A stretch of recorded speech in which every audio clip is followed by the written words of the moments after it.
I'm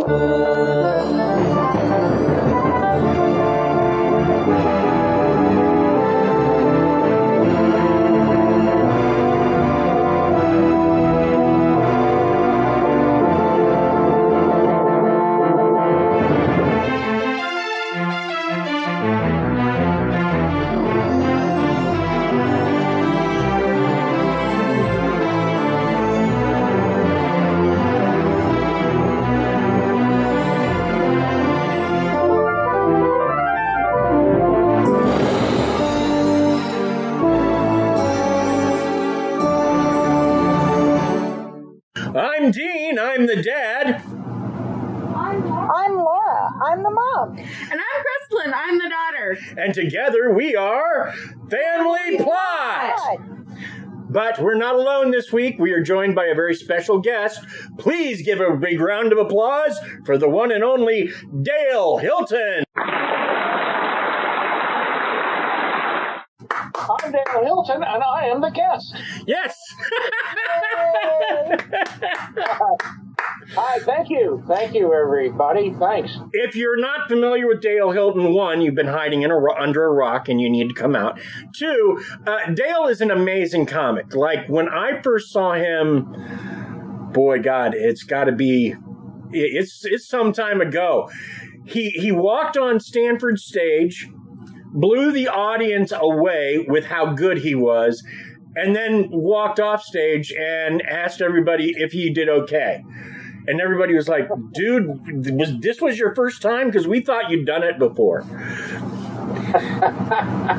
Were you there my first time? No, actually. I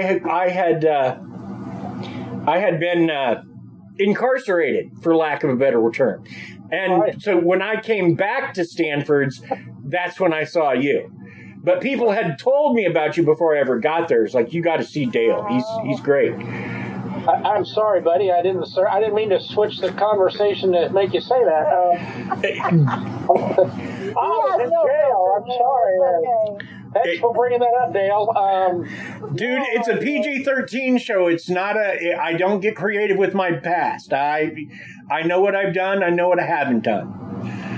Well, there you go. And you know what you need to do. Yes, that particular night, the first time I did comedy, it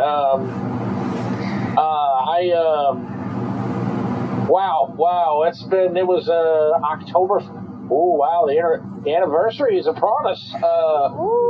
October 4th, 1999. I've made an incredible name for myself at comedy. But that first night, I didn't tell anybody what I was going to do. You know, I didn't tell any of my friends, didn't tell any of my family. And we only got 3 minutes. And I got up, and the first joke that I did blew the roof off the place. And I knew right then and there, this is for me. And I haven't stopped since. Well, that is awesome. Yeah, thank you. Thank you. Mm-hmm. Other than the couple of times you've been in the hospital, and as I understand it, you're pretty funny in a hospital bed, too, so. Well, I was about to make a non-PG-13 joke, but depends on who walks in the room. I'm funny in the hospital bed and the hospital room. Oh, God. Oh, anyway, hey, man, thanks for having me on, guys. I really appreciate this. And so if I break out of format at any time, you just heard me back in line, you know, and I like your hat. It's so cute, Dale. You think we have a format. He likes your man crush's hat, we go to Dad. the band and talk to the band director. Hello, band director. Anyway. Once in a while, Dean starts talking in some weird mouse voice, and the puns get released from God knows where, and dad jokes get thrown into the mix. It gets ugly. It's okay. Mr. Mouse is awesome. Leave him alone. There he goes. See what you started, Mother? This was all you. Him with something. Well, I hope Mr. Mouse isn't around this vengeance tiger that we're going to be talking about. Vengeance tiger! Mouse might be Mr. Sandwich. Oh, please, let's introduce Mr. Mouse to the Let's not. Don't introduce him. All right. He's had enough of his debut on this show. I have notes, so let me look at them because... Notes too. Yeah. Okay, let's see. Couple things. Typical way we start the show. One, if you want to support the show, you can support us through Patreon.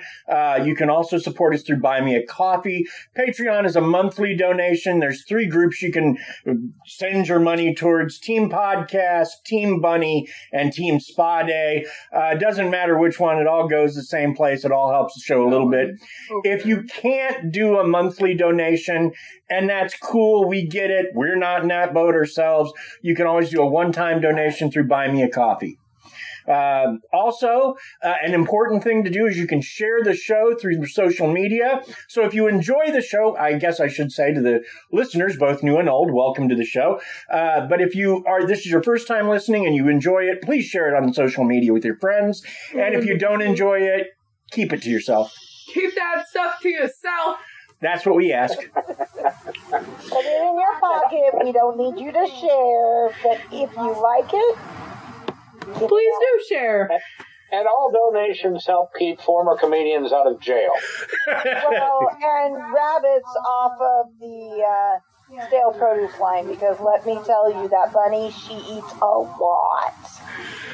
A lot. That's a hungry bunny. That's because y'all feed her a lot. Double chins that make mine look like nothing. Y'all feed her too much. I'm the one who's actually trying to keep her body in line. So tonight, we discuss a Russian poacher by the name of Vladimir Markov and his encounter with an Amur Tiger. Now, as we tell the story, you will see how revenge is a thing even in the Arctic wilds of Far East Russia. Tonight, we discuss a tiger's vengeance. Dun dun! But first, Krysta has facts.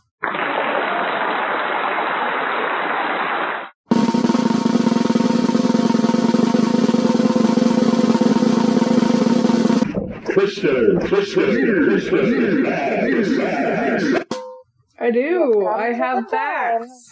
Of the show, when Krysta must share her facts with the world. Oh, this is the best part. It's great. Isn't this lovely? Hey, everyone. Welcome back to my fact corner. Hello. Hey, Krysta. Get out of here, Mouse. Had enough of that, Mr. Mouse, now. I had to open my big fat mouth. Hi, Krysta. What are your facts about tonight? All right. So, today's facts got branched off of Tony the Tiger. Thanks, Dad. You're welcome. I don't know if Tony is a vengeful tiger, though. He isn't a vengeful tiger. No, he's a serial tiger. Right. And in fact, you could say he is the serial tiger. Unfortunately, he doesn't do serial killing, though. It could be the inspiration. Yeah. Could be. Yeah. Could be, because, after that tiger tore that guy apart, he went, "They're great!"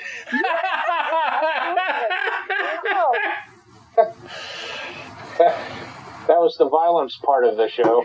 Sorry, I didn't mean to interrupt. I'll shut up now. You don't need to shut up. I'm always there for whatever jokes people have. Okay, so you have Tony the Tiger facts? No! They are about brand mascots. Ooh, brand mascot facts. Because I'm cool like that. No, I'm not. I don't know what I'm saying. All right. This is from interestingfacts.com. Thank you for providing this.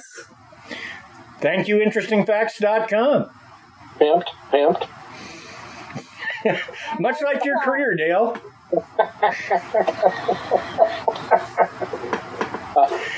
I'm unfortunately retired from that.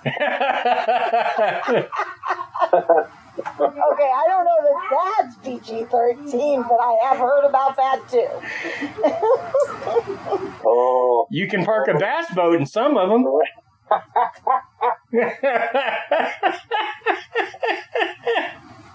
Well, that's it. Well, just do the punchlines. Just do the punchlines. I'm sorry. Go ahead. Go ahead. It's my fault. Go ahead, Krysta. Thank you. Today, unfortunately, there are only 5 facts. So sad. Everyone cry. I'm sad. There's only 5 facts. It's okay. Pillsbury, the Pillsbury Doughboy. That's our first fact. Uh-huh. The Pillsbury Doughboy is one of the most enduring brand mascots of all time, created by Chicago ad copywriter in 1965, and rendered via stop-motion claymation, which required a stunning 24 shots per second of the video. Hold on. That's Which is probably why he just says, Most likely. I feel attacked, by the way. Pillsbury Doughboy is something I've been called all my life, so I feel attacked. I know what you mean. You know, people want to come up to you and put their finger in your stomach, and I'm like, okay, after I get done laughing, I'm going to put my finger in your eye. So let's try not to make that a habit. absolutely. Do that and I snap your finger off. Thanks. Exactly. That was fact number 1. Was that fact? It's not finished. The fact number 1 is not finished. Oh, I'm sorry. You know, you're good. It sounded like I was finished because I was letting people talk, but you know. She puts up with so much from us. Not Especially really. me. Not really, no. I think I need more of that drama. Anyway, the mascot emerged from a roll of dough to declare, "I'm Poppin Fresh, the Pilsbury Doughboy." Within 3 years, the character had an 87% recognition factor among shoppers. That's awesome, but you know they could not get away with using that slogan anymore. Cool. Because Dale and I both are over here going, no, Do not say what thinking. Do not say what thinking. The last time I saw the name Poppin Fresh, it was a porno. So, Right? It was a rapper. And now you're going to have to edit that out because there you just took it way outside of PG-13, babe. no. I didn't say anything other than a name. I think I can get away with that. You better put a warning on this episode, or else I will smack you silly. Oh, you don't have to put a warning on it. All you got to do is tell them Dale's going to be on the show. Good, yeah. He's the warning. Like, oh, hide the kids. Hide the kids, honey, or lock them up or something. We gotta listen to this episode now. Over the years, the Doughboy, who has famously represented 50 Pillsbury products across more than 600 commercial and ads, has continued to grow in popularity. He receives fan mail and requests for autographed photos, and at one point in the 1970s, Pillsbury fans were able to collect Poppin and the rest of the Fresh family, including his wife Poppy and kids Poppin and BunBun. When a series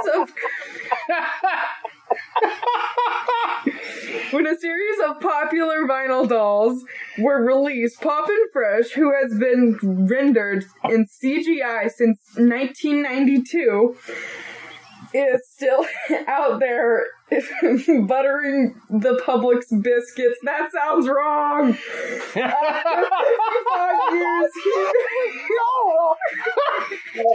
he made his debut in the Macy's Thanksgiving Day Parade in 2009 and has been a fan favorite ever since. Okay, I'm going to have to put a warning on your facts. I'm trying real hard, Dean. I'm trying real hard. BunBun. Buttery fresh. Now? I guess we know what part of the dough those came out of. I had to keep telling myself, wrong buns! Wrong buns! He said, it's PG-13. We'll be all right. We'll talk about Doughboy and Popper and BunBun. I'm like, I can't. They sound like the characters in that movie you mentioned earlier. Where do we know them from? That's where they came from. Oh, no. Popper and BunBun. Ooh. All right, Crystalline. Oh, I hope they calm down from here. What's fact number 2? I don't know. You think there's gonna be something weird with the Geico Gecko? Because that's next. Probably. Oh, gosh. Popper and BunBun. That's going to be a tough one to get over. All right. The Geico Gecko. That gecko, what'd he do? The Geico Gecko was born of a Screen Actors Guild strike that prevented the hiring of live actors. After an initial appearance in 1998, the mascot officially debuted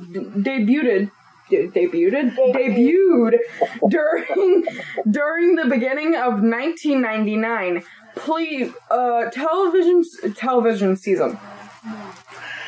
Those early commercials pleaded with the viewers to recognize the difference between the car insurance brand and, well, a gecko. In fact, the whole campaign was inspired by individuals commonly misspelling or mispronouncing gecko.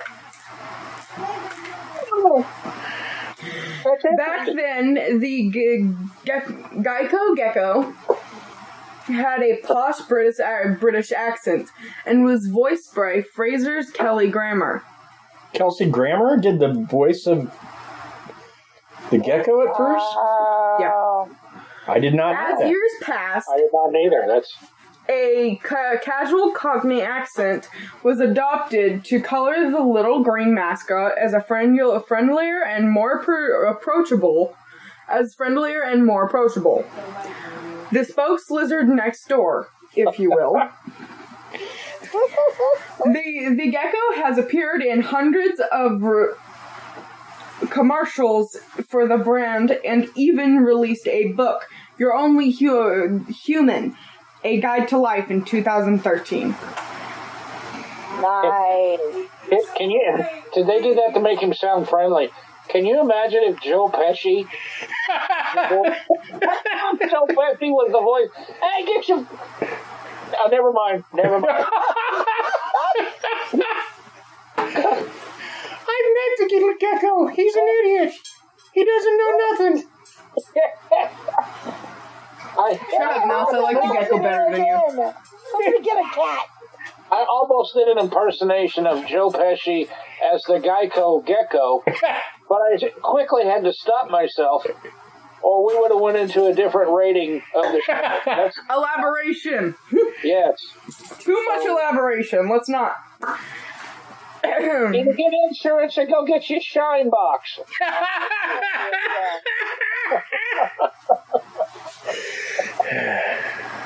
I don't shine shoes no more. I sell insurance, you funny guy. Anyway. But we all know it wouldn't be funny, guy. Anyway. Number 3, Kool-Aid Man. Back in 1954, Kool-Aid Man was known as Pitcher Man. Glad that's not his name anymore. Reportedly inspired by... That would be a commercial for a totally different product in this state. Pitcher Man?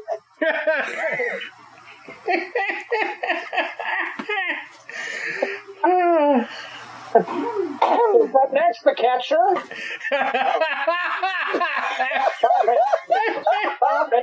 That sounds like it'd be a horror movie.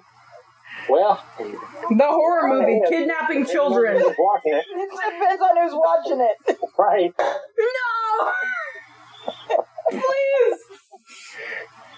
I think that's the topic of Ice Cream's latest song. Please, no! Oh, yeah. Ice cream! Reportedly inspired by an ad agency's art director who would watch his son draw smiley faces on frosty windows. The green pitcher promoted the ability to make 2 quarts of refreshing Kool-Aid from one tiny package. In 1974, the character got a revamp and was renamed Kool-Aid Man, as we know it today. What? Was renamed what? Kool-Aid Man. Kool-Aid Man. From Pitcher Man. We know him Not today. what I thought she said. Okay, all right. Okay. I hate this. Given arms and legs and debuted in the brand's first television commercials. By the 1980s, Kool-Aid Man and his "Oh yeah" slogan were famously bursting through walls with refreshing pictures of the soft drink for thirsty kids. His pop culture domination was solidified with appearances in video games. I'm done. Video games, as well as short-lived comic book series called Kool-Aid Comics with a K. Oh wow! More recently, Kool-Aid Man has appeared in both The Simpsons and Family Guy. Of course he is, because oh yeah, it's popular and everything now. Well, I've got to say, as someone who saw those ads back in the 80s when he was busting through walls, I kept thinking, I don't want to drink that Kool-Aid. Lord knows what's fallen into it. Go ahead and drink it. There's just a live wire in there, child. Right. I especially don't want to drink out of that if he's saying, oh yeah, as soon as he bursts through the wall. No. No, sir. No, ma'am, no, sir, no, thank you. I'd be not drinking anything if something busted through the wall like that. I'd probably be... Are you going to replace the wall? Every time he comes busting in, I've got to run to the bathroom. Get the hell out of me. I'm quiet because I'm censoring myself. That's all. It's just It's okay. You are allowed to censor yourself. If you slip up, I do have a beep. So no worries. No, And it's not I me. do have a beep I can edit in. I'm not the I've beeped myself before. I beat myself all the time. But anyway. I fully expected at some point to have a Dale Hilton sentence that goes, and then beep to beep to beep to beep, beep, beep. And it would end with something like Cookie Monster. Cookie Monster, no! Keep Cookie Monster out of your dirty sentences. He didn't do it. Oh, Cookie Monster was not in my dirty sentences. Dale, at some point, once it's done, you will have to present your version of the Cookie Monster. Please don't. Okay. Refrain. No, Laura will find it funny. You don't have to watch. We're going to wait till Good, we're I'm done. gonna leave. Wow, Dad actually wanted the dog this time. No, I just wanted you to get onto your fact. Yes, there's an animal. He's not an animal, he's a rat. No, There's he's a difference. sort of an animal. I know this is kind a of an record. overgrown rat. And, yeah. This is a recording, so it's audio, but the audience doesn't know that dog just stuck its tail in Dean's face. Yeah, no, he and my cat both seem to think that I need to do inspections of their backsides, and I don't know where they get this. I don't inspect anybody's backsides. Right. Butter and Poppy, or what was it? BunBun and Yeah, it's BunBun. Poppy and BunBun. Yeah. I am getting you 2 puppies, and they are going to be named Poppy and BunBun. And you cannot change their names. You physically cannot. Poppy, first BunBun. And you'll just look at them and giggle, and people won't know why. No, they won't. What are their names? Poppy and BunBun. Mom turning into a helium balloon. Oh no. Are we still doing facts? Yeah. These are interesting facts. They are. She's only 2 in, and there were 5. I thought she was 3 in. I am now in my third one. Okay. We're on number 3. All right. Ahem, the third one, popularly known as Mr. Clean. Mr. Clean. Anyway. This has to be 4 because we did... this is 4. I'm so sorry.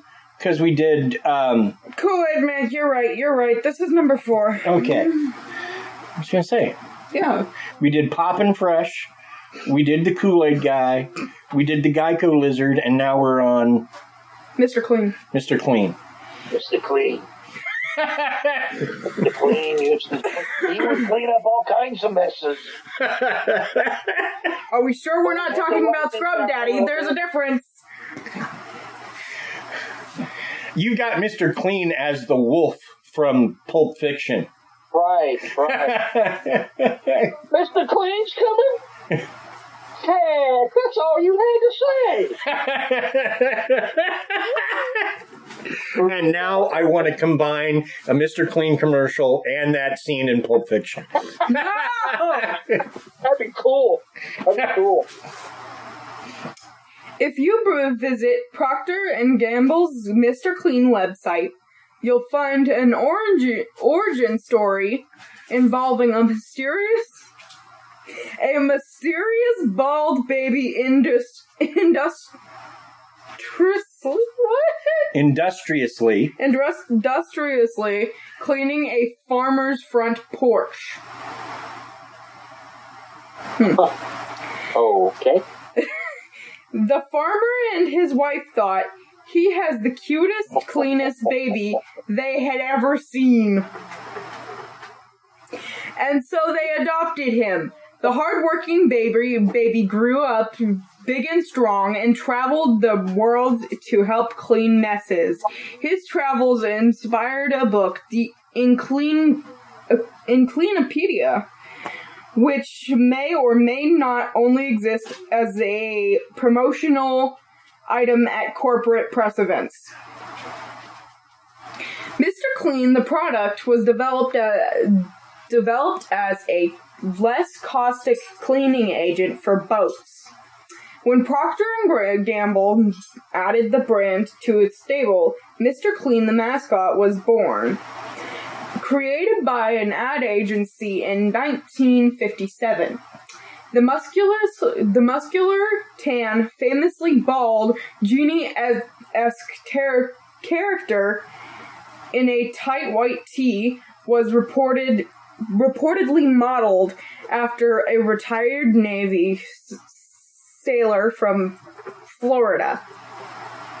The first animated commercial debuted in 1956. Within 6 months, Mr. Clean was the best-selling cleaning product in America. Yeah, but he's not allowed within 25 feet of Barbie. Please, he'd replace Ken in a heartbeat.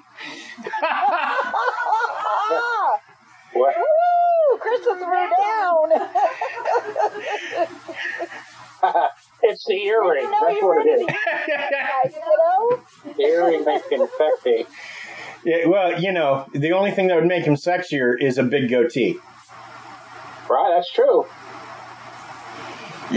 See? See, we know. For the audience members that are listening right now, Dean and I both stroked our facial hair. Yeah. At the same time, looking at each other eye to eye. Right. We sort of we crossed beard streams. Kind of, yeah. Oh, is that bad? Is that No, bad? you're fine. All right, I didn't mean that. I didn't mean that. You know damn you did. Oh! Krista. Language! I didn't say the F word! I didn't hear it. She said damn. Oh, And she wasn't talking about the thing that stops the water. when she first started talking about Mr. Clean and the story of the cleaning of the porch with the baby, I didn't quite hear all of it at first, and I thought she said that he was cleaning the porch with a baby.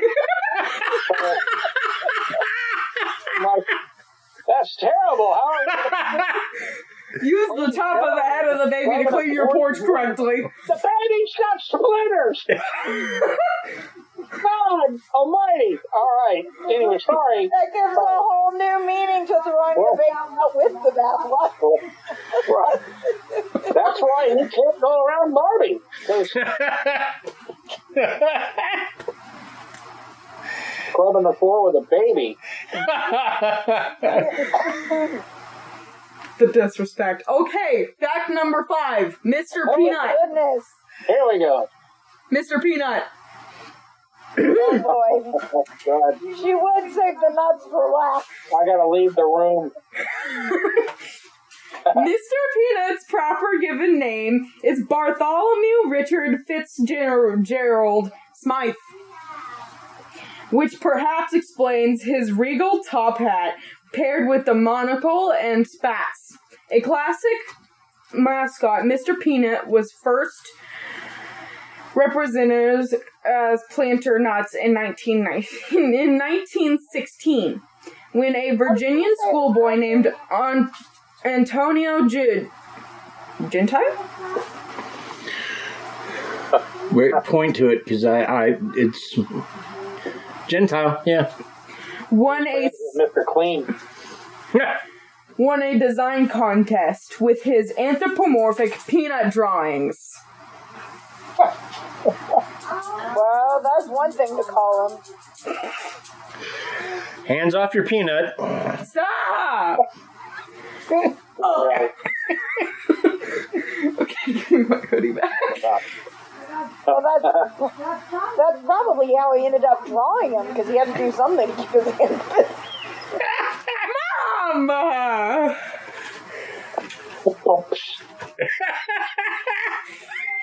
Totally remove that. Did that come out sounding like a rim shot? Did that come out? Actually, that came out sounding like your noise that you do. Oh. The one that only you can do. That one? Yes, that one. Mr. Peanut's first Times Square billboard appeared in 1937. And 60 years later, in 1997, he made another New York City splash with his first Macy's Thanksgiving Day parade appearance. Excuse me. Animated television commercials featuring the Dapper Legume? Legume. Yeah. Legume began airing in 1950s. In the 1950s, you spooked me. In the Sorry. 1950s, but Mr. Peanut didn't speak until 2010, when he was voiced by Robert Downey Jr. in a surprising turn of events. However, the 2020 Planters Super Bowl commercial killed off Mr. Peanut and replaced him with Peanut Jr. A hip kid nut in a baseball cap. How dare they? I'm hurt. They killed him off? Yeah. Replaced him with a hip kid nut. How dare they? Okay, hip kid nut doesn't sound real appetizing or good in any sense. Not at all. It, like, you know, if someone, you're a hip kid nut.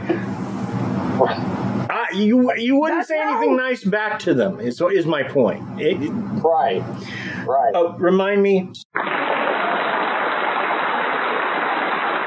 We're gonna show you Krista, Peanut I Jr. have to say that those were probably some of your most interesting facts that you've thrown at us. It was very informative.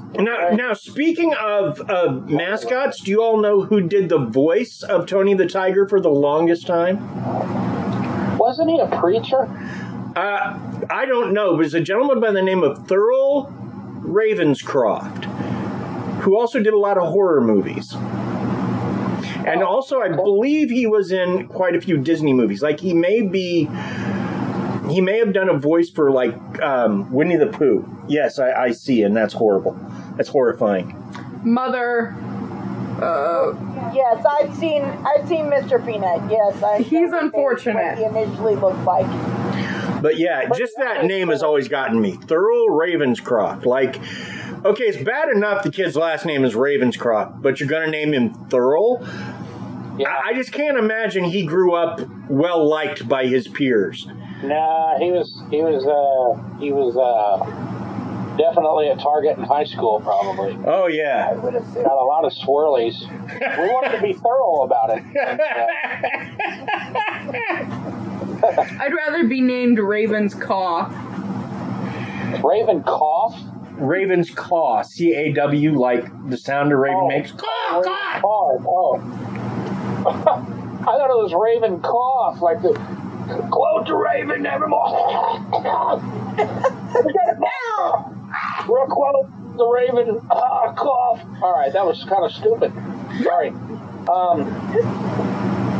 No, but I see what you were doing there. Good. Yeah. Absolutely fine. It's funny if you can't hear. That's, It's funnier if you can't hear. Yeah. So before I get into the meat of our story, Dale, you got any gigs coming up that you should let our listeners know about? Yes, pretty excited about this. I haven't been on stage in almost a year, and there's been a lot of reasons for that, but on the November 17th, Tuesday, November 17th, I will be at the place called the Rusty Spur in Lee Summit, Missouri. Or the Rusty Spur is owned by my good friend Jesse Turney. Former, I don't know if he's doing comedy still or not, but I'm going to say that he probably is. So, comedy, new dad, comedian, new dad, bar owner, club owner, Lee Summit. I'm going to be there with James Johan. And always a good show, and that's the only thing I got going on at the moment. Well, we'll make sure to add some. Now, I know that our friends at Drunk Theory are interested in having you on. Drunk Theories. Yeah, you told me about that. Yeah, here's the Drunk Theory podcast in a nutshell. They get drunk and they talk about conspiracy theories and whether or not they believe them or not. And they just get drunk to get drunk. And usually that there's a cocktail of the show that they will make and drink and but they're from North Carolina, I believe. Very, very funny group. They're a good group. Before the internet, I used to mess with people's heads and tell them that the world was flat as a joke. But now that the internet has come along and now there's a group of people that take it seriously, I can't joke about it because people think I'm an idiot. I thought I was an idiot before, but I would get laughs. Now they just think I'm an idiot. It's okay. I will a lot of times cast myself in a bad light, like I've done something stupid just to amuse my kids. Just so. Or he used to do that. Now he doesn't have to anymore because the kids all think we're stupid. Well, there is that too. Yeah. They've forgotten that I'm sitting right here. No, you're one of the good kids most of the time. Most of the time. Most of the time. Most of the time. Hey, how are your kids, man? You know what? Really good. Ian is in Seattle, which is where he's always wanted to live. So he finally. Ian that's down getting ready to wipe out Florida. Let's not get it twisted. That's not my Ian. That's Hurricane. Right. Exactly. That's, I'm just make sure there's a clear line. Gwen lives in Kansas now. Actually, kind of over by where I used to. Kind of in that neighborhood. I guess it's nicer now, though. Or the part she's in is anyway. And then Krysta here, you see, Caitlin is in the other room with our 5-year-old. And then I've inherited a 20-year-old from her who is also in his room with the other kids because they're not. They don't want to be with us. They're not as cool as us. They're mean. I understand. Yeah, they want their own show. They want their own show. Well, and they don't want any show. I was going to say, Demix, her 20-year-old does not want any show. Demix would be very much happier if the world would just not notice him. But Demix would be happier if he wasn't like that myself. Didn't have to leave his room. You know. That would be true. So let's talk a little bit about the part of Russia where this story happens. It's called the Primorye region of Russia. Now, it's the far eastern section of Russia. It's a chunk of land sandwiched between China and the ocean. In English, it's often referred to as the Maritime Territory. It's inhabited by few humans, most of whom are incredibly poor. Vladimir Markov is not in that group. Vladimir Markov was a poacher. They weren't able to prove it while he was alive, but we're pretty sure he was a poacher. Now, the whole area is roughly the size of Washington State and is sparsely populated by humans, but it has a lot of biodiverse animals. 4 separate types of land meet in the Primorye region. You've got the taiga, which is Siberian forest. You've got Mongolian steppe lands. You've got subtropical jungle and boreal forests of the Arctic Circle. So you've really got 4 different kinds of land and weather merging. And so there's a lot of animals that live there. And it's kind of their home, and they kind of do what they want there. Sure. This one. It's animal gangland. That's right. Pretty much. Cool. Now, because it's home to several rare species, it's a very popular hunting spot with poachers because they can get tigers. And if you know anything, tigers are very valuable in China that for ritualistic medicines and stuff. So yeah. So, I don't know, did he hear me? So Ted Nugent's been there. I don't know, probably. I mean, we know he does like to hunt. So Right. I'm tired. But yeah, it's a pretty interesting place for Russia. Let's start there. Well, I noticed that, I read the story that you sent me, and just, Russians have a stereotype that they're all mean. I don't know if you've ever had to personally deal with a Russian or anything like that, but for the most part, a lot of them are very mean people. I'm not saying that about all of them, and I don't want to offend anybody. I'm just saying that's what the stereotype is. But after reading that story, I'm like, Jesus, even the tigers are mean over the animals. Yeah, absolutely. Well, okay, I have not heard that. There's very few Russians I've actually known. One of them is kind of my best friend.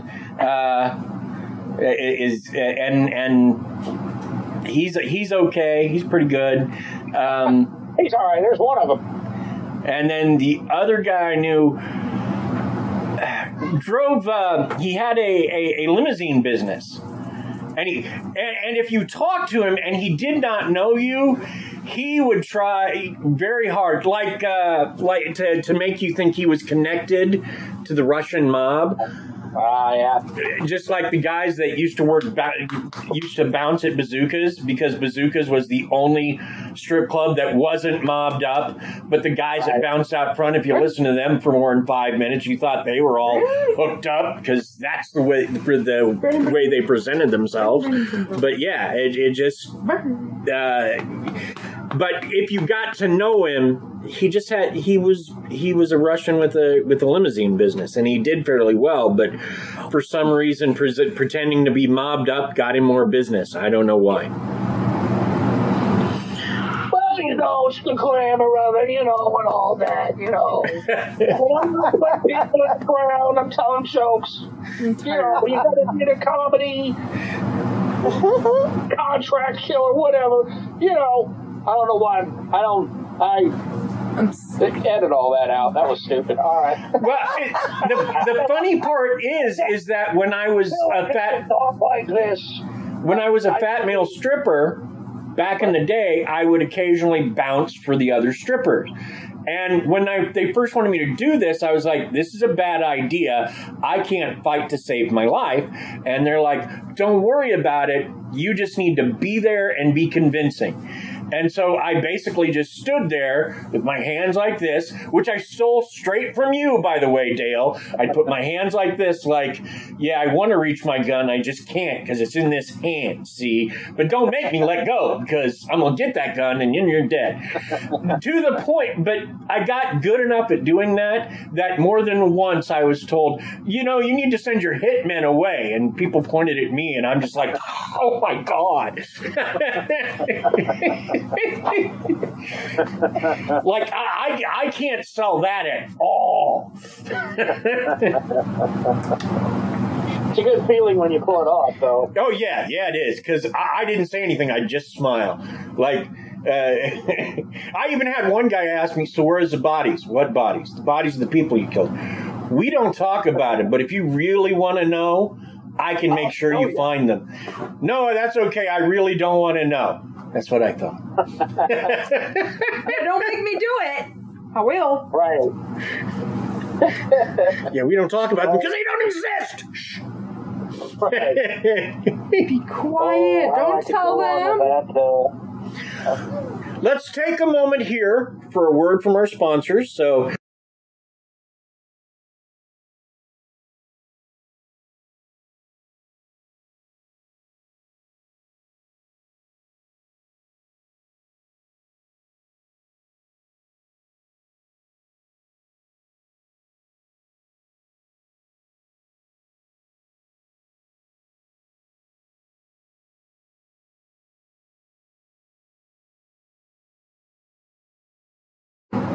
I'm not sure.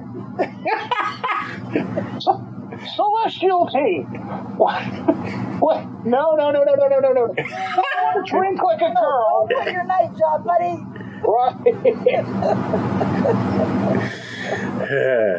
Refrain. I'll drink this with a straw. hey, we do like our Sweet Baby Rays. The only thing I like better is the barbecue. Now. Yes. I feel sponsored. There, yay. I ruined the other spot. The real sponsors going, fire that guy. Get him out of here. Okay. I'm sorry. I just went up a little bit. Editing is a key portion of this show. Trust us.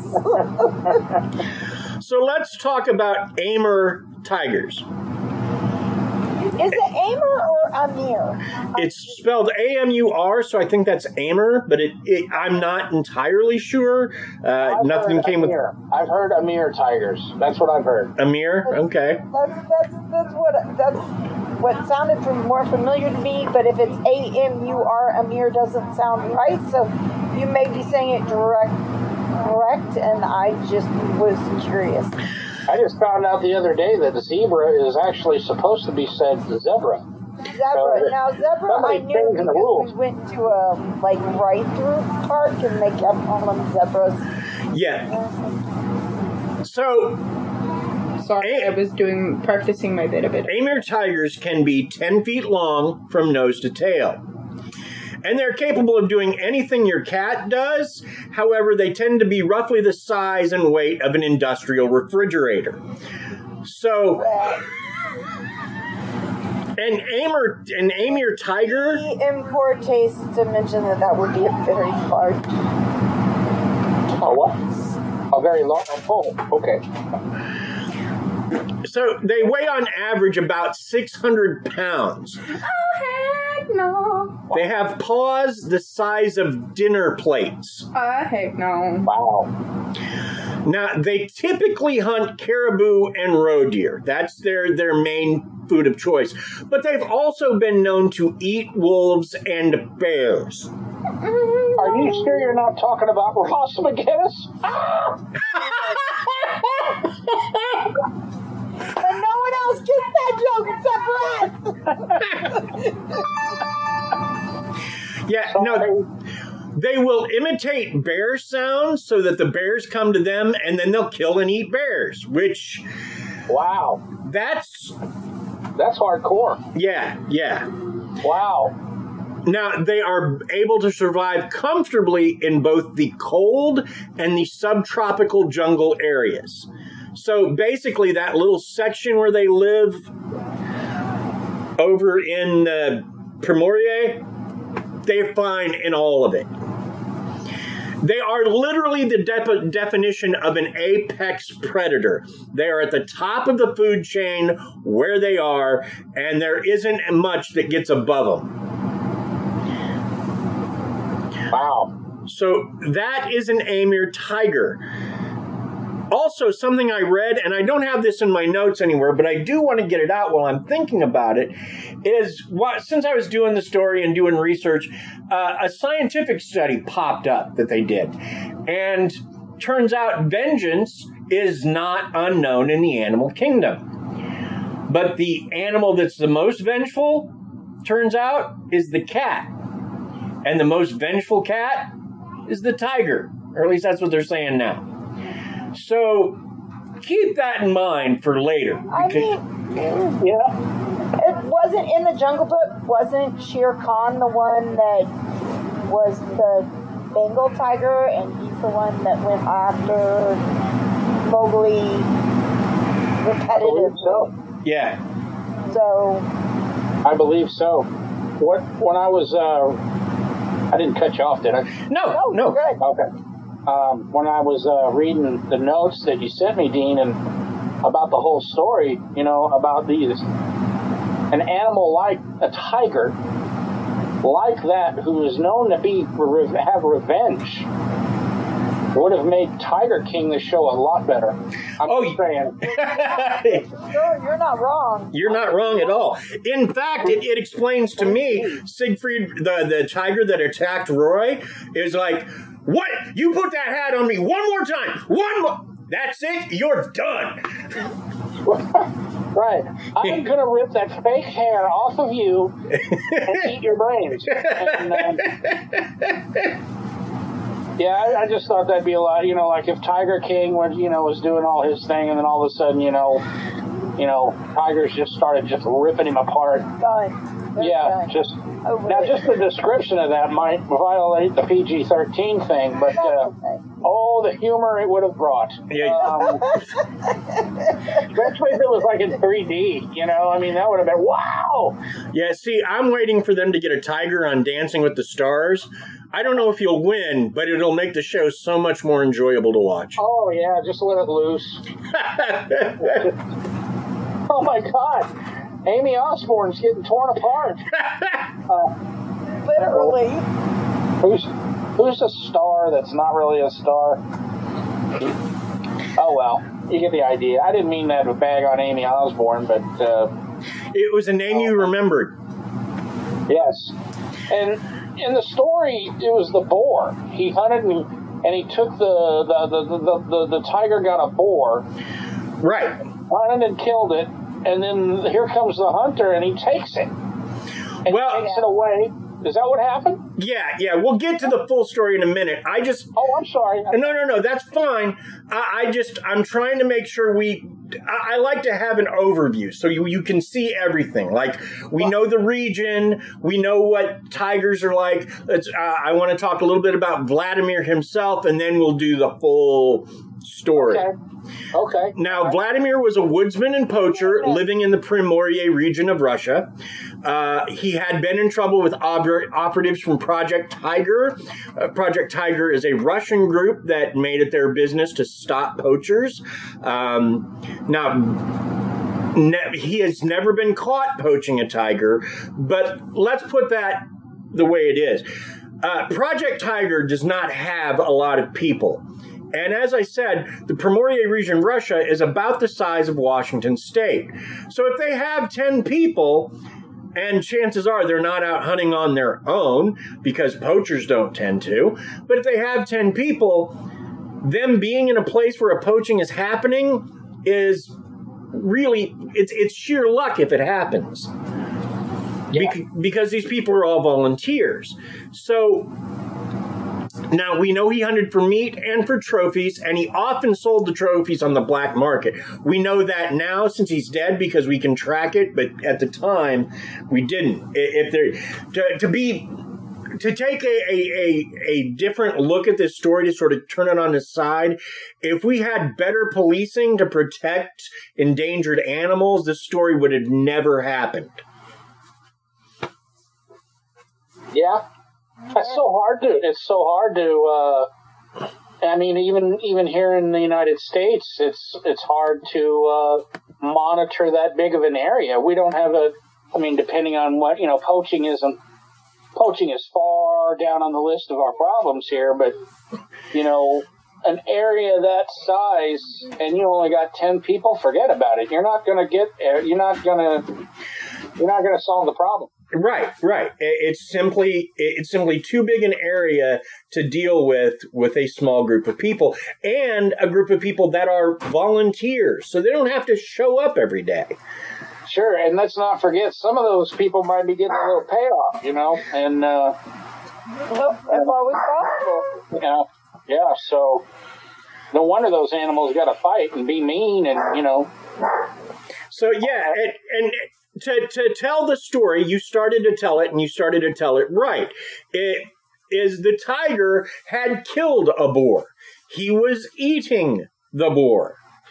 And Vladimir Markov, for reasons I don't entirely understand, shoots the tiger and takes the boar.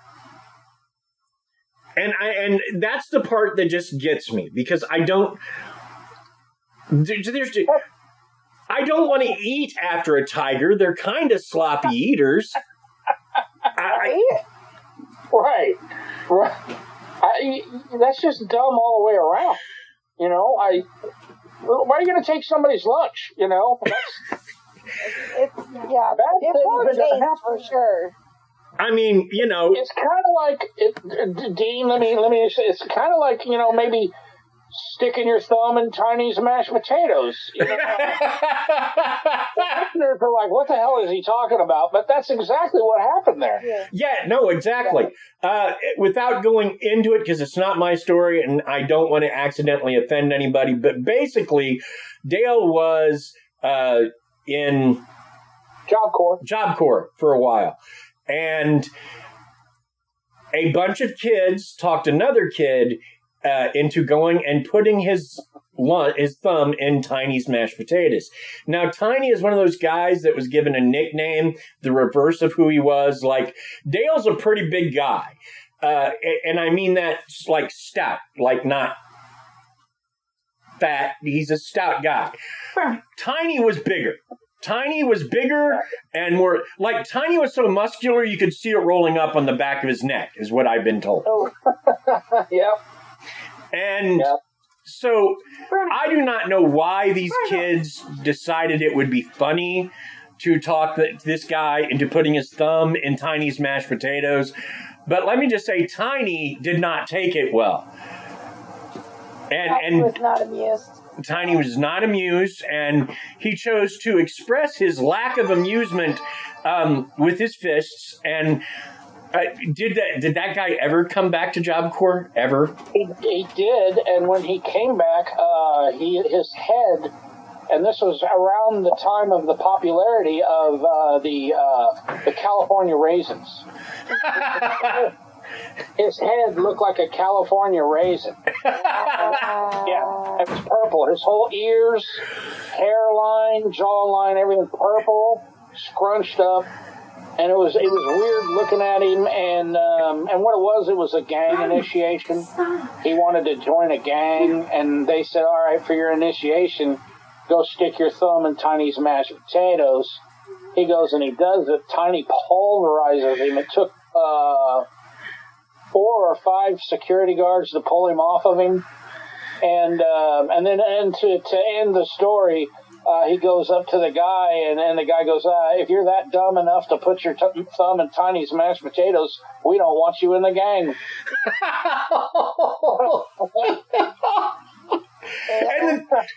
and the thing is, injury. And the thing is, from what you told, Tiny was super nice 99% of the time. Yeah, very nice guy. Very just a lovable dude. And but he was by himself one day, and he walked up and dipped his thumb in his mashed potatoes, and oh my God, released the Kraken. So the tiger had killed himself a boar and was eating said boar, and that's when Vladimir goes, "No, you're not," and he shoots the tiger and takes the boar, which. Again, I've said this before, I'm going to say it again. I don't get that part.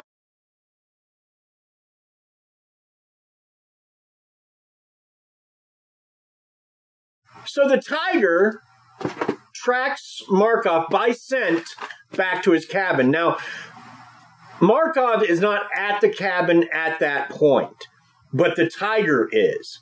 And anything it can get to that has Markov's scent on it, it rips apart. It destroys it. And then it waits. Over 48 hours, this tiger waits until Markov comes back. And when Markov comes back, the tiger is there. Kills Markov and eats him. Now, I've seen in several places that people think the tiger just ate him because, well, that's what you do after you kill something. It was just instinct to eat him.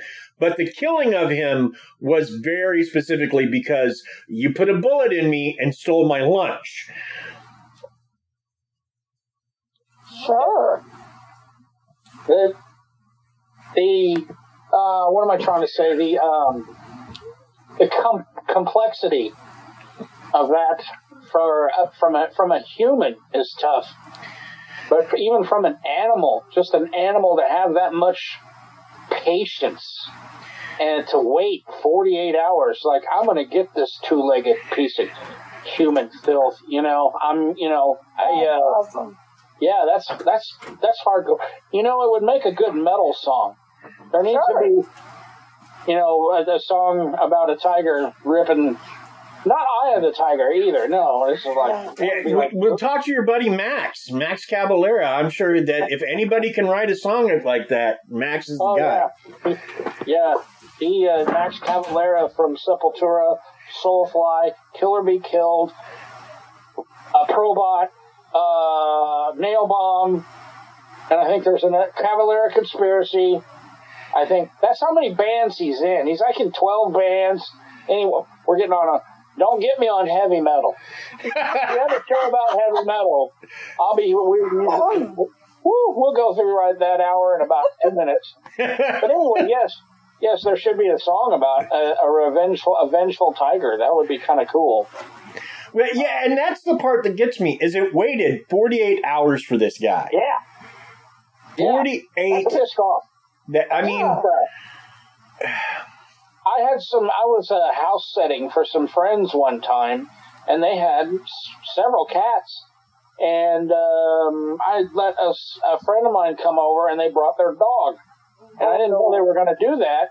So I sensed shenanigans, and I was able to herd the cats into the bedroom where I had just did my laundry and folded my laundry and put it in a basket.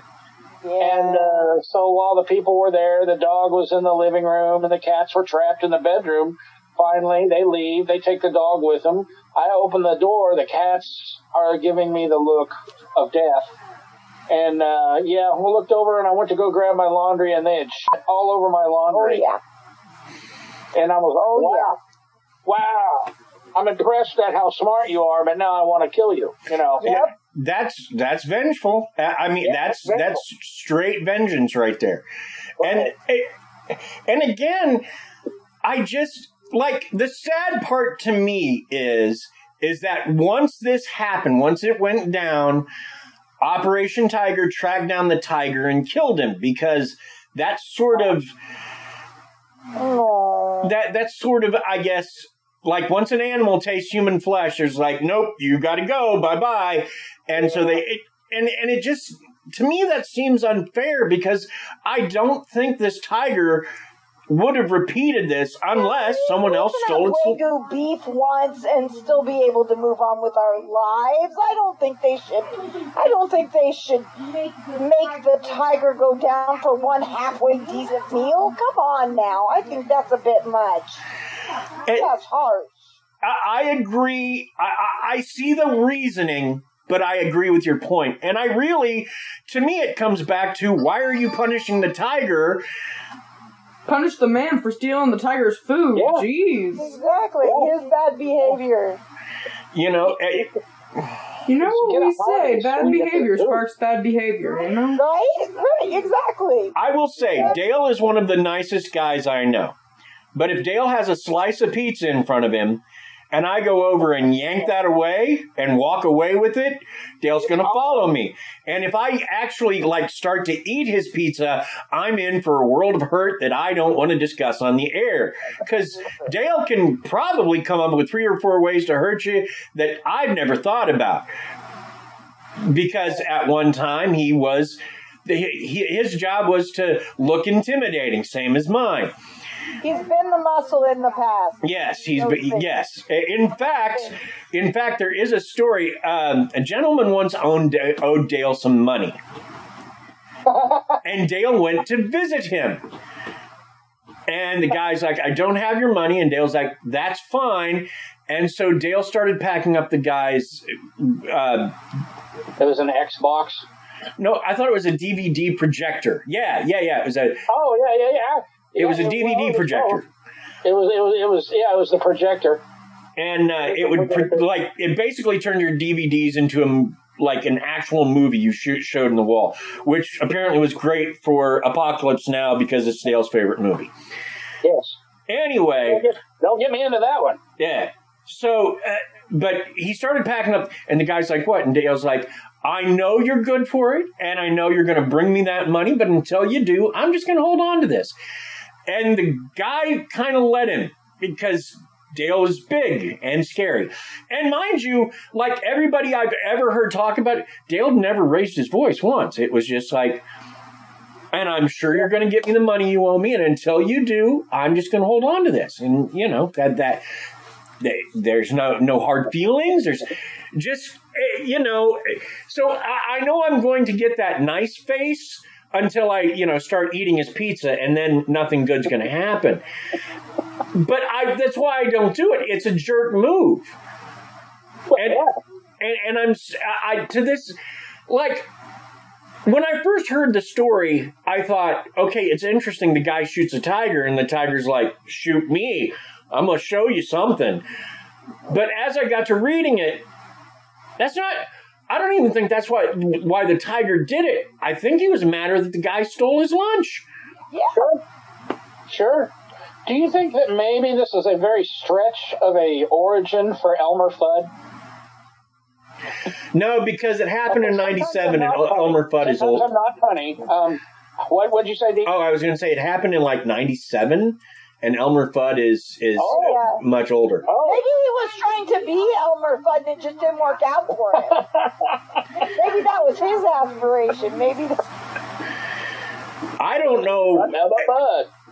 I don't know. I just know that I'm fascinated with this story because, one, I never thought of animals as being vengeful, although other than pets, like... Orca.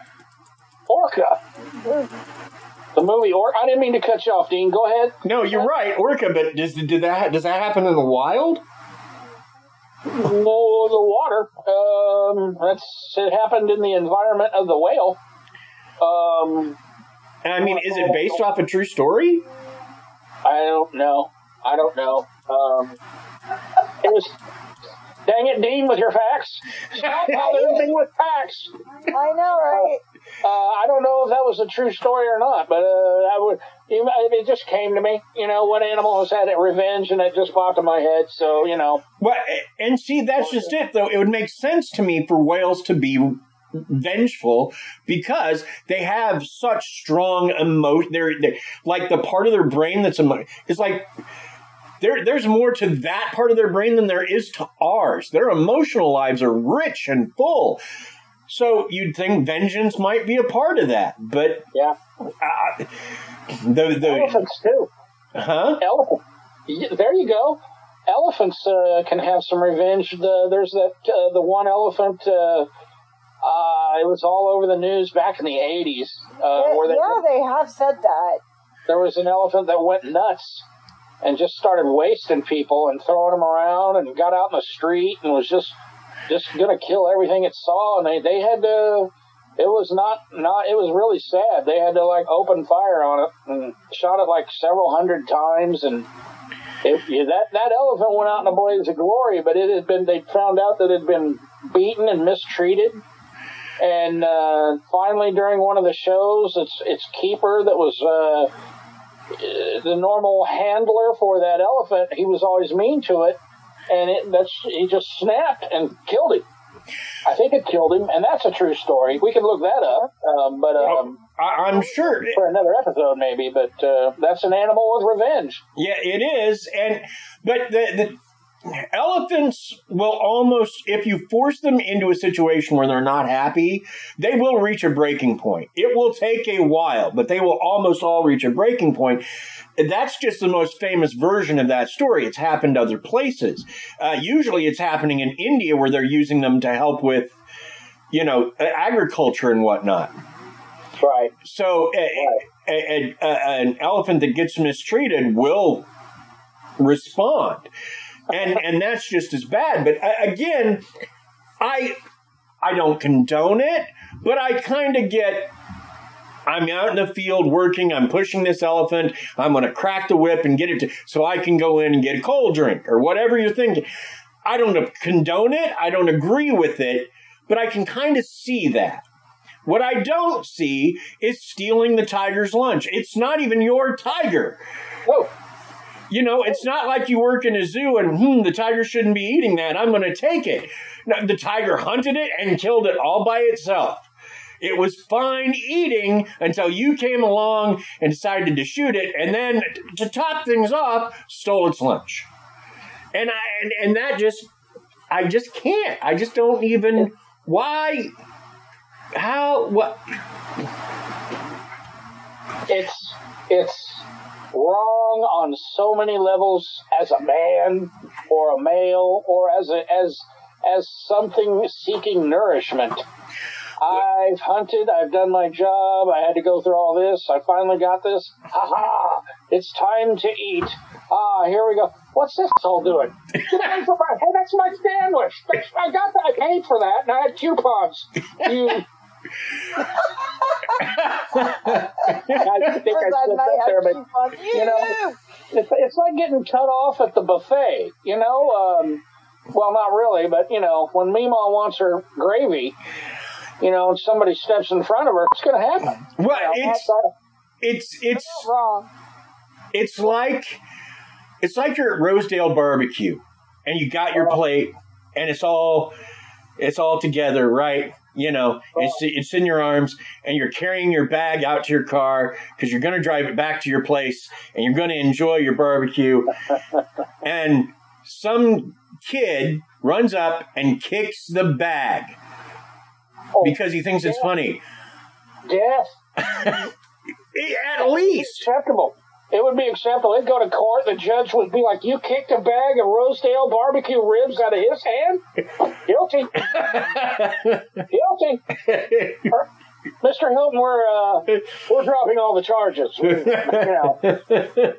God, that scenario scared me, Dean. That actually scared me because you brought up Rosedale, and my emotions went, yay! And then you said, kick the bag, and I went, no! I like Rosedale. I like Oklahoma Joe's better, but I like Rosedale. The thing about Kansas City barbecue is everybody has that situation where I'm hungry. What do you want to eat? Do you want Chinese, Mexican? Do you want pizza?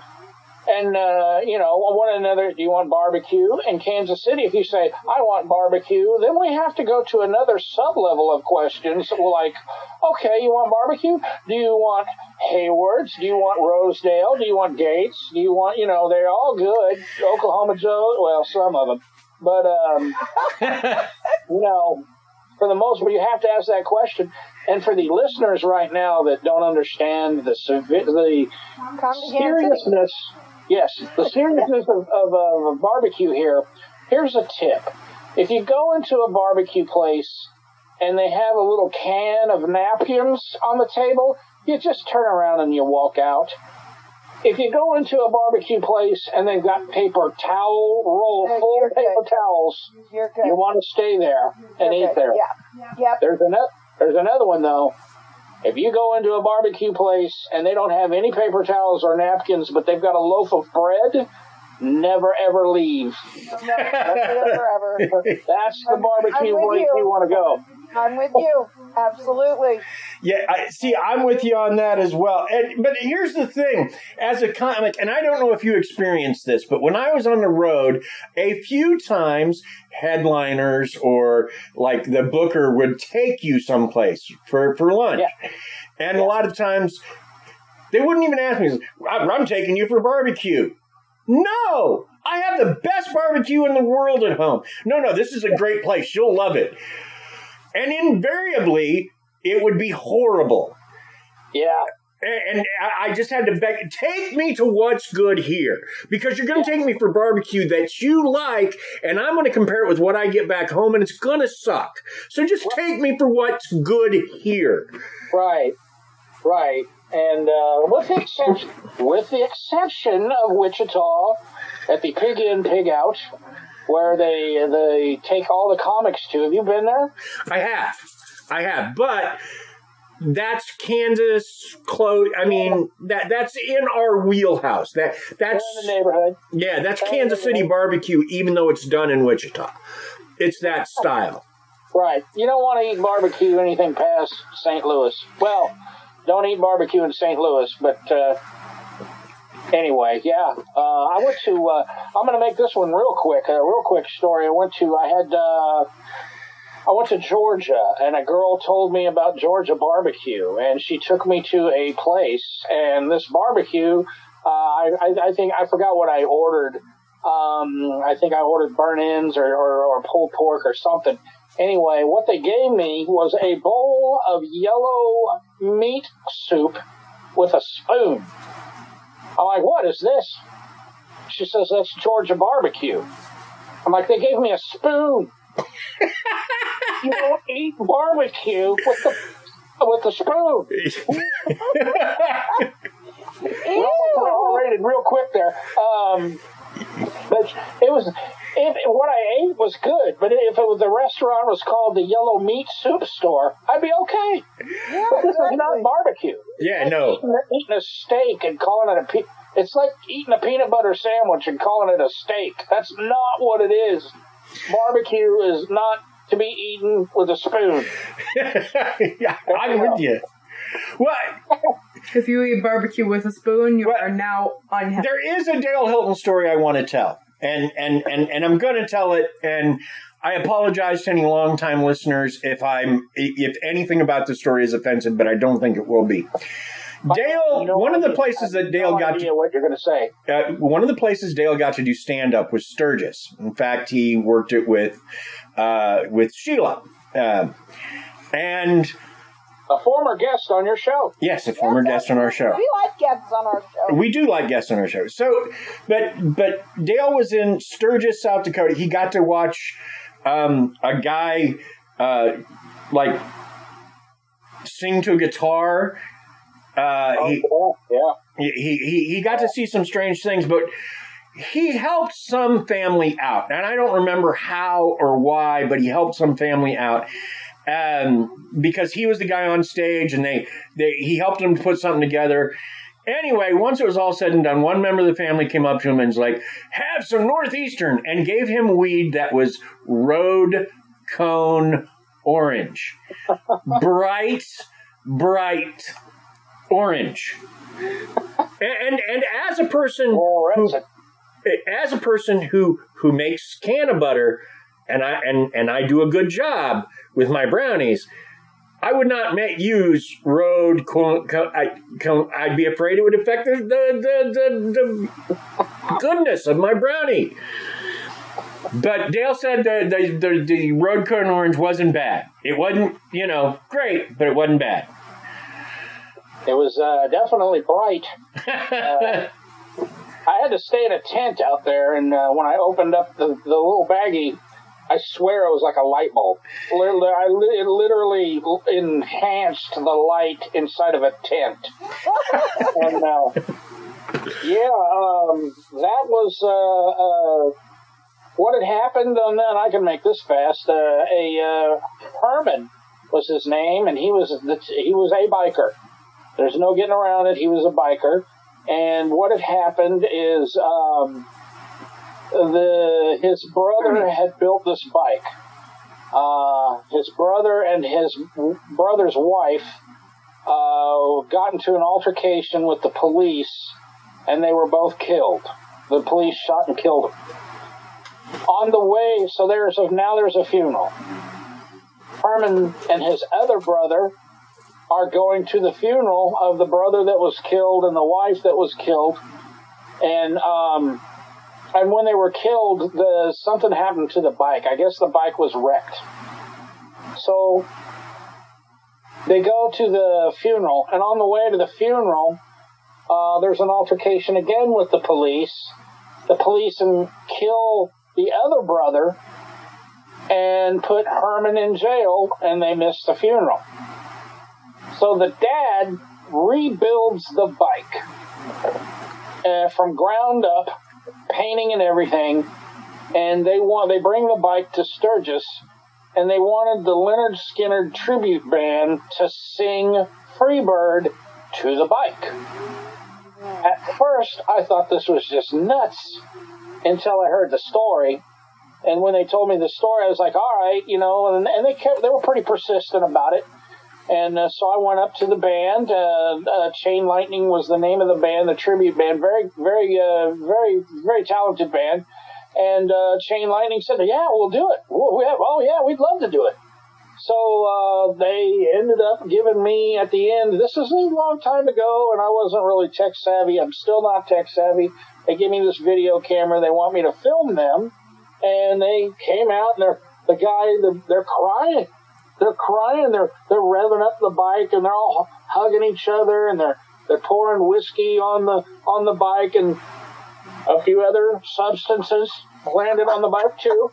And so the guy's out there, and he's singing Freebird to this motorcycle. And as weird as that might sound, it was a very touching moment. Aww, and I really, and I didn't realize it until then. I was like, wow, okay, I get it. I was maybe I was a little bit of a prick at the beginning, but I didn't mean that. You're fine. Relax. And then right after that, Herman comes up to me and goes, hey man, you open your hand. Well, actually, I have more of an Eastern accent. Open your hand. I can't do an East Coast biker right now. But anyway, he gives me this some pot that was road cone orange and lit up the tent. I didn't need a light bulb that night, and that's that story. Nice. And what an awkward silence after that. Well, that's very neat, Dale. Don't know what that has to do with Revengeful Tigers, but the Vengeful Tiger, we're basically at what I like to call the final thoughts or the summary. But I've done my final thought, which is, if the dude had just left the dang boar alone, yeah, we might not have had this. I just, stealing someone's lunch, unless you're starving. If you're starving, okay, I'll look the other way. But stealing someone's lunch is a jerk move. And you kind of deserve what you get for doing it. I mean, maybe the guy didn't need, but you're stealing from a tiger. And the minute you put a tiger in place of a person, you're taking all the bets off the table. Because, like, if you stole my lunch, yeah, I might punch you a few times. I'm not going to kill you. But I'm not a tiger with paws the size of dinner plates and claws that can scrape the bark off of trees. Well, if he was a rumored poacher, never, accused but never convicted, you talk about karma. That is a fine example of karma right there. That's true. That's one for the books. Karma's a witch, and she will blow your world up. Karma is a hungry, pissed off tiger. Yep. rip you apart. Can I say pissed off? Is that bad? Sure. All right. I'm going to put it in the show description. I like it. Karma is a hungry, pissed off tiger. Is a hungry, pissed off tiger. I like it. Yes, that's the name of this show. There we go. That will be the name of this episode. Yeah, I was going to say that's. Karma is a hungry, pissed off tiger and Poppy and BunBun. Poppy and BunBun are there to help. Oh, if this guy had just kidnapped Poppy and BunBun, there'd be no problem. There you go, absolutely. Plus, he might, no, he'd get rolled into dough. Might have gotten a lip. Yeah, but it's not. It's not Harvey Keitel or Joe Pesci as Poppin Fresh. Right. How's that going to feel, man? You got killed. Wait a minute. What were Poppy and BunBun? What were they? They were dough. They were dough balls. They were dough. Oh, so if you got killed and ripped apart by a cartoon dough thing called Poppy and BunBun, that's not very flattering. That's not how you want to be remembered, how you went out. Did he go out fighting? No, he got killed by Poppy and BunBun. What a pansy.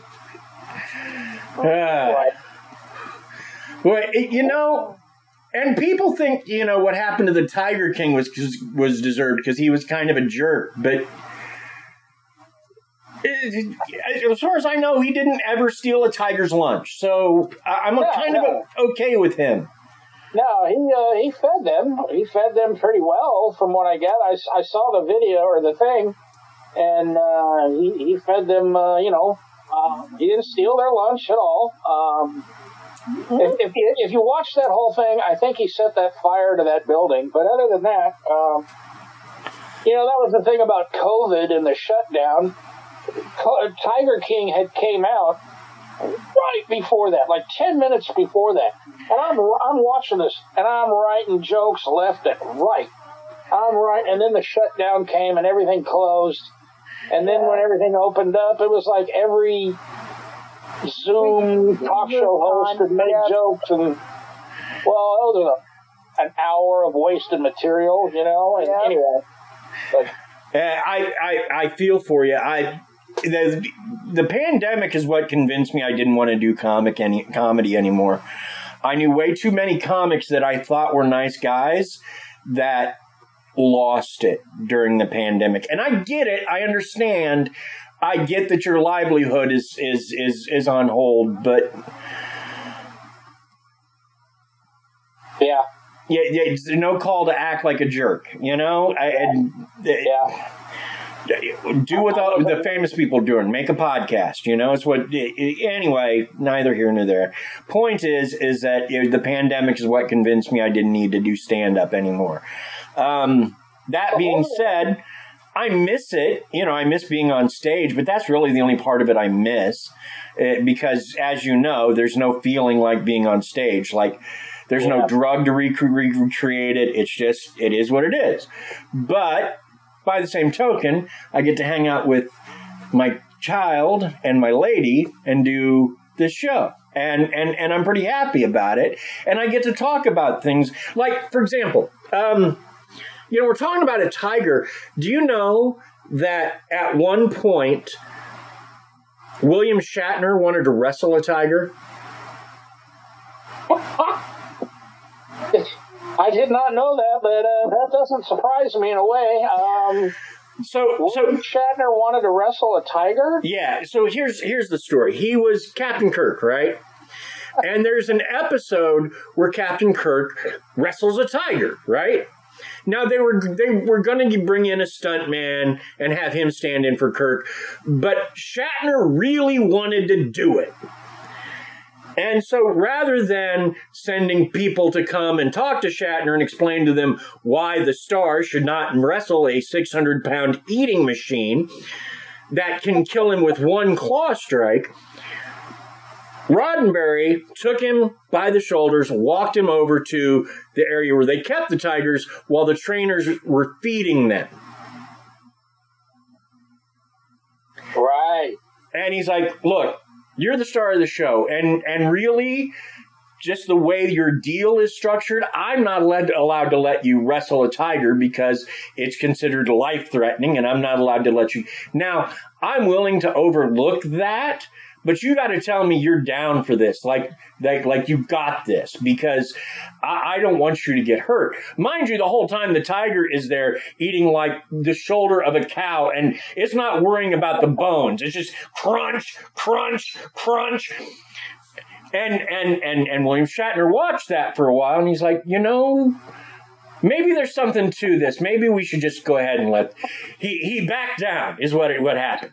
Because Roddenberry took him over and was like, well, they're feeding the tigers. And Shatner was like... I feel like maybe I see your point on this badge. Put a pin in it. Gene, you're right. Oh, that was terrible. That was a terrible Captain Kirk impersonation. But I can see but I saw where you were going with it. Right. Like, I don't remember that being an episode. Did they actually keep that? Was there an episode? There was an episode where he fought a tiger. I mean, it was a brief part of it, but yeah. I thought I'd seen all of those. I don't remember that, but I do have a short-term memory loss. So well, it's also, I mean, we didn't come up when it was on the air. We watched it in reruns. Yeah. And so, like, there's episodes that I've seen 100 times, and there's episodes I've seen maybe 5. And I have a real clear memory of the episodes I've seen, multiple times. Not so clear of the episodes I've seen 5. And, like, even the episode where I remember the tiger, I don't actually remember him fighting it. I remember the tiger being in it, but I don't remember him actually fighting it. And then they put a hat on it to make it look like an ale, some other kind of creature or something. I don't. Like, didn't they? Possibly. I don't know. Possibly. That's not a You're tiger. Before my time, I don't know. How? She's 46. I'm robbing the cradle. It's okay. Oh, okay. All right. I turned 45. Thank you, sweetheart. Oh, sorry. To me, you're always 29, but whatever. Well, somebody's in the dog. Oh, good recovery, but I don't know if it'll take. With her, he's good. With her, it's fine. Laura is my biggest fan. Like, she cheers on everything I do. She watches me play video games and, like, is happy about it. So, did you get an extra man? Did you get an extra 10,000? They don't do that anymore on video games. No, they don't. In fact, the one I'm playing now is called Death Stranding. It's very Norman Reedus-centric. Like, more Norman Reedus than I'm comfortable with. And I thought I liked him. And it just comes to it. I came to find out that there's a point at which you go, you know what? I did like him. Now less, please. So, well, that is our show. We did not, Dad. You are missing something. The opinion of 2 ladies. Oh, you know what? We've all been talking. I'm sorry. Well, what are your final thoughts, my Krysta? Yes, tell us. My final thoughts are never take food away from anyone. Honestly, like, if you are willing to get kill, go for it. But never steal food from anyone if you're hungry. Literally ask. No one is going to kill you for asking for help, and if they do... Well, I don't know. That's unfortunate. I don't know. Tiger might. The tiger might, but, if you're an actual human being, you can get your food. No one is going to bite. The only thing they can say is no, and if they say something worse than that, they're mean and disgusting, and I hate them. But, we always try to help people out, and that's just my recommendation for other people as well. Yeah, again, I've covered my bit. I cannot say any again. I think she wanted to talk again. She likes talking. She is my kid. Hey, that's all right. Keep going. She's awesome. Right on. We learned a lot from her today. Yes, we did. We learned about Poppy and BunBun. What's his wait? Puffy and Boo Boo, or no? Poppy and BunBun. Poppy and BunBun. Poppy and BunBun. Yes. And we learned that Mr. Clean has really bad OCD. Yes. And was cleaning the porch with a baby. Oh, what's that? And was cleaning the porch with a baby. Babies for some reason. Right, yeah, he cleans. He doesn't use a sponge or a rag. He uses a small infant. And really puts the polish on everything, and that's the tears of the baby. We learned about Mr. Did you Peanut. hear something about I don't know if you already said that. There was a radio therapist? Right. Talk show radio therapist? He was a talk show host. The Gecko who Geico Gecko. The Gecko Gecko who would tell people to get the shine box, I think is how I said that. And of course, Oh, yeah. the Kool-Aid guy that would scare Kool-Aid Man. Pitcher Man. Stoner.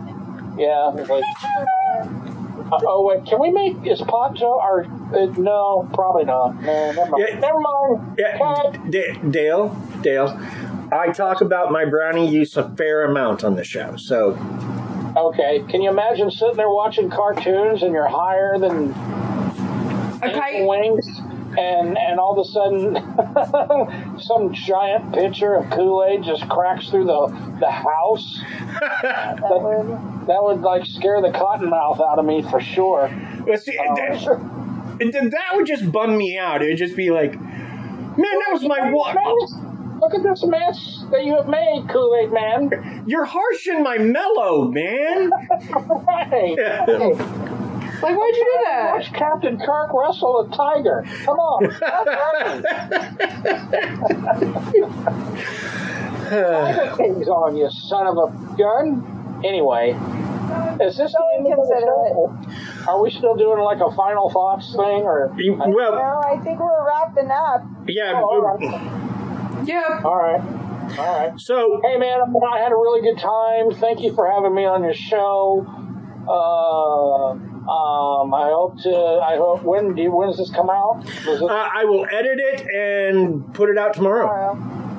Oh, cool. All we right. drop new shows on Thursdays. In fact, I will put it in. I will directly put it in your messenger so that you can share it. And all right. same thing I did with Sheila when she was on. If I do a show with you, I give it to you so that you can share it however you like. So, you're my brother from... Okay, I will tell this story and then I'm done. But I have to tell this story. Dale and I have done comedy for a long time. And we've kind of hung out together for a long time. But there was a period where we weren't really talking very much.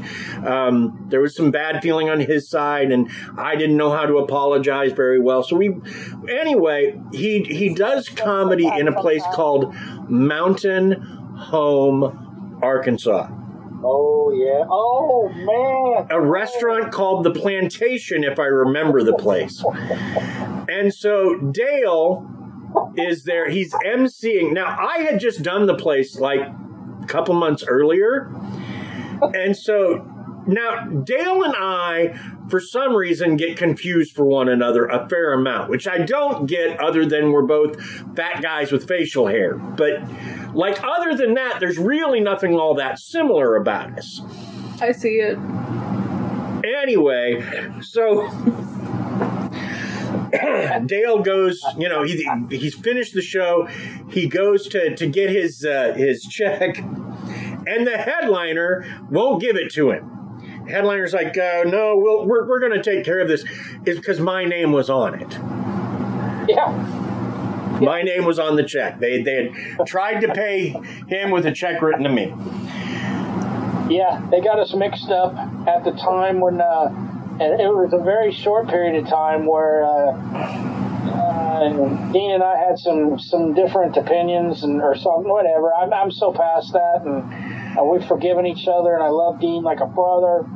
But at that time, it was a little edgy, and I walk up, and the headliner's like, "Oh no! Oh, don't let him see that. Don't let him see that." And I'm like, "What? What's going on? What's going?" And I look down, and it's like paid to the order of Dean Bose, and I'm like, "Oh!" I was like, "What the hell?" It's one of those you kind of had to be there. And then I loved finally being able to get to tell that story to Dean. It was awesome. And Dean's prettier than I am, so that's why. Yeah, so that's why we get mixed up, but he gets all the chicks. So, are you kidding me? Yeah, he's got a whole house full. Okay, fair enough, but there's only one I'm dating, and one's all I need. So, right. Oh, I have no, never mind. I have a story, a road story. Not PG-13, so we're going to move on. Oh, okay. You can tell us afterwards. So, that is our show, pretty much.